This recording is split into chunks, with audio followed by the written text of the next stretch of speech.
ꯃꯌꯥꯝ ꯄꯨꯝꯅꯃꯛꯄꯨ ꯑꯩꯒꯤ ꯆꯦꯅꯦꯜ ꯄꯜ ꯌꯣꯒꯥ ꯅꯥꯏꯟꯗ ꯇꯔꯥꯝꯅ ꯑꯣꯛꯆꯔꯤ ꯍꯧꯖꯤꯛ ꯑꯩ ꯁꯔꯚꯥꯏꯀꯜ ꯅꯥꯕꯒꯤ ꯄ꯭ꯔꯦꯛꯇꯤꯁ ꯈꯔ ꯇꯥꯛꯆꯒꯦ ꯁꯔꯚꯥꯏꯀꯜ ꯍꯥꯏꯕꯗꯤ ꯉꯛ ꯅꯥꯕꯒꯤ ꯄ꯭ꯔꯦꯛꯇꯤꯁꯁꯤ ꯇꯧꯅꯕꯒꯤꯗꯃꯛꯇ ꯂꯩꯄꯥꯛꯇ ꯈꯣꯡꯒ꯭ꯔꯥꯏ ꯆꯜꯂꯒ ꯐꯝꯒꯦ ꯍꯥꯏꯔꯁꯨ ꯌꯥꯏ ꯆꯧꯀ꯭ꯔꯤꯗ ꯁꯣꯐꯥꯗ ꯐꯝꯃꯒ ꯄ꯭ꯔꯦꯛꯇꯤꯁ ꯑꯁꯤ ꯇꯧꯒꯦ ꯍꯥꯏꯔꯁꯨ ꯌꯥꯏ ꯅꯠꯇ꯭ꯔꯒꯅ ꯂꯦꯞꯄꯒ ꯇꯧꯒꯦ ꯍꯥꯏꯔꯁꯨ ꯌꯥꯏ ꯄ꯭ꯔꯦꯛꯇꯤꯁꯁꯤꯒꯤꯗꯃꯛꯇ ꯌꯥꯡꯂꯦꯟꯁꯦ ꯇꯤꯡꯅ ꯐꯝꯕꯤꯔꯅꯤ ꯈꯨꯠ ꯑꯅꯤꯁꯤ ꯆꯤꯟ ꯃꯨꯗ꯭ꯔꯗ ꯊꯝꯕꯤꯔꯣ ꯆꯤꯟ ꯃꯨꯗ꯭ꯔ ꯀꯃꯥꯏꯅ ꯇꯧꯒꯅꯤ खुबीगी मतोन खुदोबीगी मतोन सुमाइना समजिनहलनी लेमहोरिबा खुसा अहुमसे सुमाइना तिंगना थंबिरगा खुगी मथकदा सुमाइना थंबिरो अहानबा प्रैक्टिस असिदी कोक्सी मथक मखा लेंगदबा सोरगा लोरेना तौसी सोर होंजिलकांदा coccyx तपना मथक लोमदा पुखतपिरो मनिंग लोमदा थेंथबिरो ngaki manglomda thangba parts is stretching feel to view sor hondo kanda tapna koksi manglomda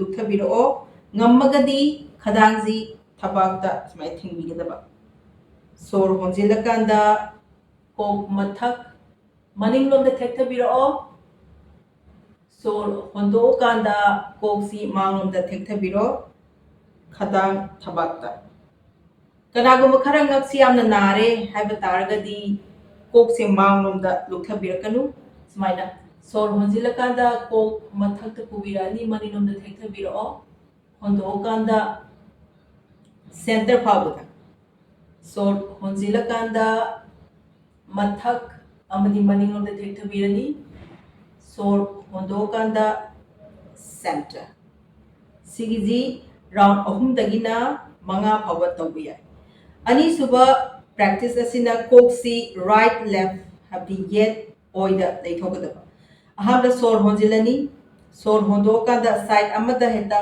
right नत्रगा left ये नत्रगा ओइ तपना लेथोको मतमदा यांगे स्माइना लेबियादे यांगेन फिक्स द थंगदबा तिंगगा सोर होंजिलकांदा कोक्सी सेंटर दे लाकपिरो होंदोकांदा तपना अतोपा साइड सोर होंजिलकांदा सेंटर होंदोकांदा लेथोपिरानी सोर होंजिलकांदा सेंटर होंदोकांदा लेथोपिरो होंजिलकांदा सेंटर होंदोकांदा लेथोपिरानी होंजिलकांदा सेंटर होंदोकांदा टर्न तौबिरानी स्माइना राउंड अहुम अहुम देना मंगा फाबा तौबिया अहुम सब प्रैक्टिस असिदी कोक्सी येट ओइदा थेक्थगदबा सोरजी हाना सांग होंजिनबिरो होंदोकांदा साइड अमदा हेता स्माइना थेक्थबिरो थेक्थबा मतमदा लेंजुंदी स्माइना थांगपियादे लेंजुंदी रिलैक्स लेबियो ngakse koi kok sitang thekthabira aduga sigi side se is stretching feel tawbiyo sor honjilakanda center hondokanda thekthaba sor honjilakanda center da lakpiro hondokanda thekthabiro honjilakanda center hondokanda thekthaba matamda yamna naragadi nadaba jaga fabudang thektabiyu सोर होंजिलकांदा centre होंदोकांदा थेक्थबिरानी होंजिलकांदा centre होंदोकांदा थेक्थब सिना practice अहुम सुबा मरी सुबा variation दना कमाई तगनी Coke से कोई clockwise दा स्माइना रोटेट तौबिरानी अदुगा इमीडिएटली खुदकता हो स्माइना हंदोपिरकदबा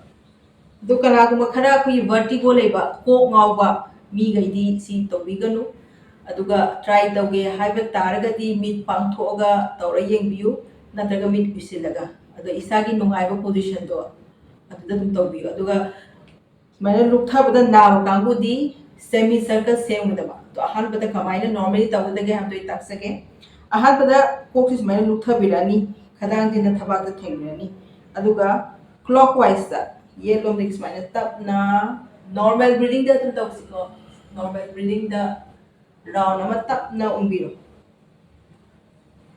अदो खुदकता ओना तैनबा साइड हैप्पी एंटी क्लॉकवाइज दा तपना लेथोपरगदबा सिगी क्लॉकवाइज एंटी क्लॉकवाइज अनि सिना राउंड अमा साइड स्माइना राउंड अहुम दगिना मगा फावा अमु हौरजी नॉर्मल ब्रीदिंग दा Normal breathing habiti isagi koi normally sor honjinba hondokpa si normal breathing kawi ko.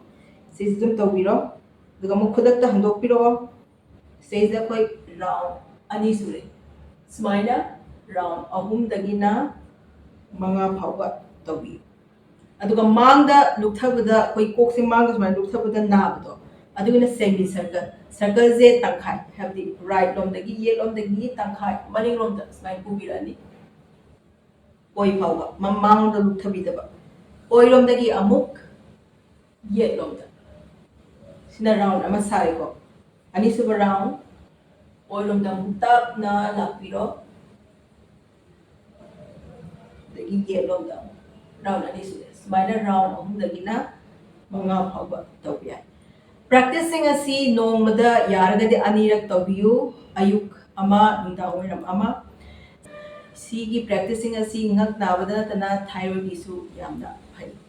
Mayam punma ku thagatse.